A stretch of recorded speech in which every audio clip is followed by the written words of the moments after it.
ನಮಸ್ಕಾರ.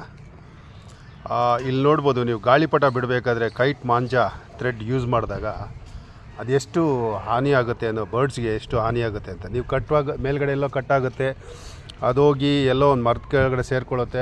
ಮರಕ್ಕೂ ಬಿಟ್ವೀನು ಸೇರಿಕೊಂಡಾಗ ಇದು ಪಕ್ಷಿಗಳು ಹಾರಾಡೋ ಟೈಮಲ್ಲಿ ಈ ಥರ ಅದಕ್ಕೆ ರೆಕ್ಕೆಗೆ ಹಾನಿಯಾಗಿ ಎಷ್ಟು ಅನಾಹುತ ಆಗ್ತಾಯಿದೆ ನೋಡಿ. ಇಲ್ಲಿ ಇದು ಮೈಗ್ರೇಟೆಡ್ ಬರ್ಡು. ಸೊ ಇದು ಮೇಲ್ಗಡೆಯಿಂದ ಬಿದ್ದು, ಸೊ ಆ ಥ್ರೆಡ್ ನೋಡ್ಬೋದು ಇಲ್ಲಿ ಇವಾಗೆಲ್ಲ ಬಿಡಿಸ್ತಾ ಇದ್ದೀವಿ. ಆ ಥ್ರೆಡ್ಡಿಂದ ಎಷ್ಟು ಅನಾಹುತ ಆಗಿದೆ ನೋಡಿ. ಅದರಿಂದ ನಾನು ಮಕ್ಕಳಲ್ಲಿ ಮತ್ತು ಪೇರೆಂಟ್ಸಲ್ಲಿ ಎಸ್ಪೆಷಲಿ ಗಾಳಿಪಟ ಬಿಡಬೇಕಾದ್ರೆ ಕಾಟನ್ ಥ್ರೆಡ್ ಯೂಸ್ ಮಾಡಿ. ಸೊ ಕೈಟ್ ಚೈನೀಸ್ ಮಾಂಜಾಕ್ ಥ್ರೆಡ್ಡು ಯೂಸ್ ಮಾಡೋದು ಬೇಡ ಅಂತ ಈ ಮೂಲಕ ರಿಕ್ವೆಸ್ಟ್ ಮಾಡ್ತಾಯಿದ್ದೀನಿ. ನಮಸ್ಕಾರ.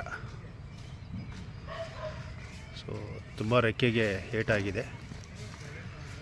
ಇದನ್ನು ಆರ್ಕ್ ಅಂತ ಒಂದು ಸಂಸ್ಥೆಗೆ ಫೋನ್ ಮಾಡ್ತಾಯಿದ್ದೀವಿ, ಅವ್ರು ಬಂದು ರೆಸ್ಕ್ಯೂ ಮಾಡ್ತಾರೆ. Thank you.